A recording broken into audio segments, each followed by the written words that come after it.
Apa itu mesin kecerdasan? Yaitu belahan otak yang dominan dari 5 belahan otak yang ada di kepala manusia. Pertama ada sensing. Ini fungsinya apa? Jadi otak sensing bagian kiri ini, mudahnya gini ya, bayangin sebuah komputer, ada sistem operasinya, dan dia diprogram khusus untuk mengingat. Kemudian diprogram khusus untuk mengatur 5 panca indera. Dari mata, penciuman, pengecap, lidah, peraba, pendengaran. Ya, semuanya diatur sama otak sensing tadi. Makanya disebut sense panca indera. Nah, yang ketiga fungsinya, dia menggerakkan otot. Rajin, kinestetiknya bagus. Nah, terkesan apa? Lasak, nggak bisa diam. Karena apa? Otaknya selalu diprogram untuk bergerak. Ya, kalau dia nggak bergerak, justru dia merasa tidak nyaman. Nah, yang kedua, ada namanya otak kiri bagian atas. Kita sebut thinking. Nah, ini Tuhan memprogram otak bagian thinking ini khusus untuk berpikir, menganalisa, kemudian berhitung. Nah, ini yang kemudian dikenal dengan bahasa yang mudah itu adalah anak yang pandai. Kalau sensing tadi, anak yang rajin. Jadi beda ya, anak rajin sama anak pandai itu berbeda. Nah, orang thinking ini lebih mengedepankan yang namanya logika dan analisa. Nah, kemudian ada otak kanan atas, kita sebut intuisi. Otak ini diprogram selalu kosong. Dia nggak bisa nerima data atau dia tidak bisa merekam data terlalu lama. Begitu ada data, langsung dipindahkan ke bagian menyimpan data, yaitu memori, yaitu tempatnya sensing. Apa yang diolah di otak kanan bagian atas ini, yaitu imajinasi, hal-hal baru, hal-hal yang terkini, kekinian, yang update, masa depan. Nah, ini yang membuat dia lebih inovatif, lebih kreatif. Nah, yang keempat ada feeling. Ini otak kanan bagian bawah. Ini fungsinya dia disetting untuk mengatur emosi yang berhubungan dengan perasaan, rasa kasih sayang, empati, rasa cinta, ya lebay-lebay itu adanya di situ. Kemudian dia juga mengatur bagaimana cara orang berinteraksi sosial. Jadi hubungannya ada emosi dan hubungan sosial. Jadi social question, kecerdasan sosial sama kecerdasan emosional. Kalau intuiting tadi kecerdasan spasial atau kecerdasan inovasi. Kalau thinking tadi kecerdasan logis atau kecerdasan analis. Kalau sensing tadi kecerdasan fisik sama kecerdasan memori. Nah, yang terakhir itu adalah otak tengah. Nah, otak tengah ini insting kita sebut. Dia berada di tengah-tengah, bisa mengakses 4 kemampuan otak. Bisa jadi sensing, jadi thinking, jadi intuiting, jadi feeling.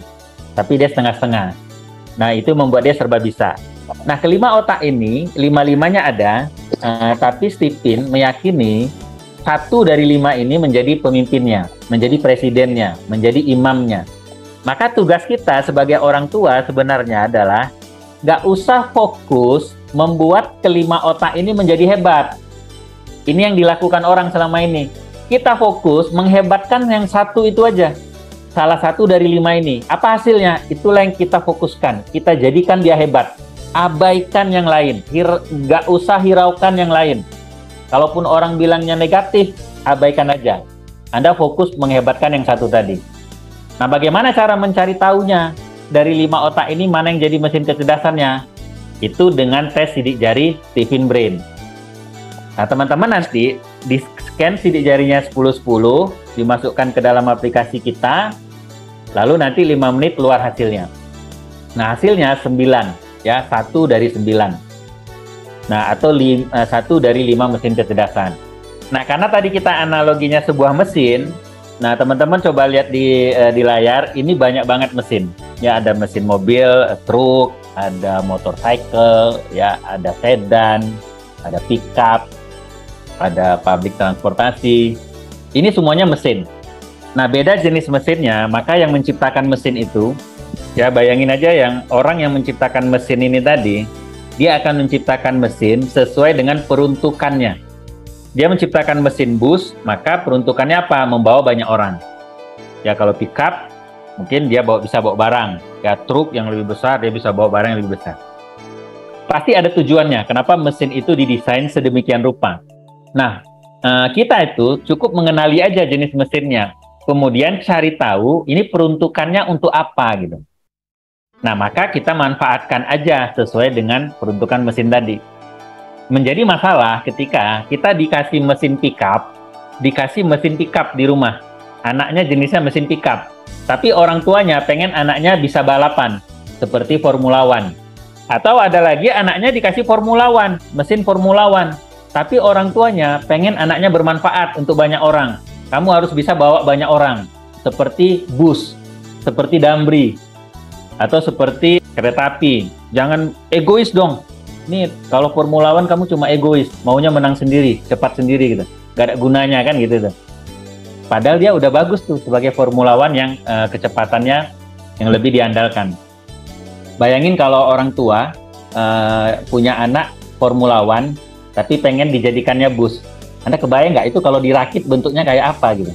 Seperti itulah sebenarnya analoginya kalau kita salah asuh, salah peruntukan, ya, salah menerapkan fungsinya mesin tadi.